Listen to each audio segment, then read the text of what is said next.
What have you got on today? Are you looking forward to it? What's the good bits about the day? What bits aren't you looking forward to? Why? Can we reframe them? Can we look at this in a different way? I'm here. I'm listening.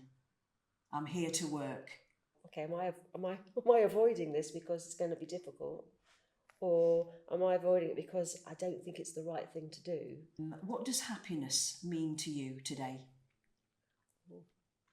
That's a good question. Happiness for me is...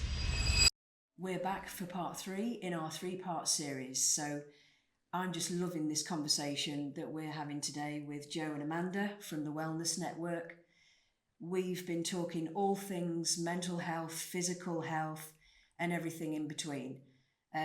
They've developed something quite fabulous, something that supports people from beginning to end. This isn't a quick fix program, it's a lifetime attitude, really. You guys have developed this 18-week program, but then you really set people up for success going forward as well in signposting and setting them up with lifestyle, really. And it's all very gradual and very doable, realistic, because we were talking how change can be really difficult. And so we've been acknowledging all that and hearing about personal stories as well and the difficulties along the way. So we were hearing from Amanda of what your daily practice, how you keep yourself grounded and how you be authentic, really, and that journey in checking in on ourselves. We were talking about how to feel more connected with ourselves and how that strengthens us. So we want to hear from Joe, really, as to what you do for your daily practice of what keeps you in tune with what's really going on with you. As we were saying before, it's not something that we do, is check in with ourselves, and we get pulled along with life and everybody else's ideas, don't we, really? Definitely, so yeah. Definitely. I think best way to describe it really is completely opposite now as to what it was about 4 years ago. I think anybody listening who has a morning routine that involves getting up last minute, rushing around like a twit and getting everything all together, hoping you've remembered everything, and getting in the car and driving to the office or getting on the bus or the train or whatever it is at 100 miles an hour, you just don't have the time to think about anything other than don't be late, don't be late, don't be late. I'm very, very lucky being that the work that we do and being self-employed means that we dictate where we need to be at certain times. So saying this totally understanding, it's not the same for everybody, but I will get up with my other half. When he wakes up to go to work, I will get up at the same time and he'll go downstairs and we'll have breakfast together, even whether I have to be anywhere for the next hour, 2 hour, all day, it doesn't matter. I will make sure every morning I will get up and we'll spend that time together. And it will be, what have you got on today? Are you looking forward to it? What's the good bits about the day?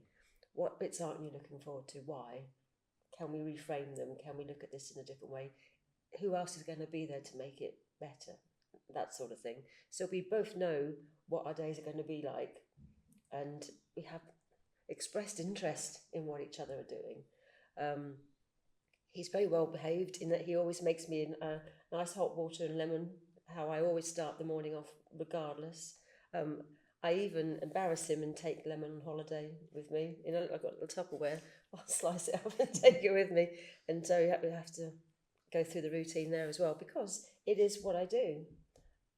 From somebody who used to drink far too many cups of tea and coffee in the morning to get me going, the difference of starting off like that means that I might not have a cup of tea or a coffee till, I don't know, if I have a meeting with someone I might have one then, but it might not be until, 3 in the afternoon I might have a cup of tea. Whereas if I'd started off with a tea, that's my whole day down that path. So getting into first thing I do every day the same sets me up fine. And then it will be a case of I've written the night before a list of what's happening, so I then attack my list. Depending on the day of the week, there'll be yoga involved.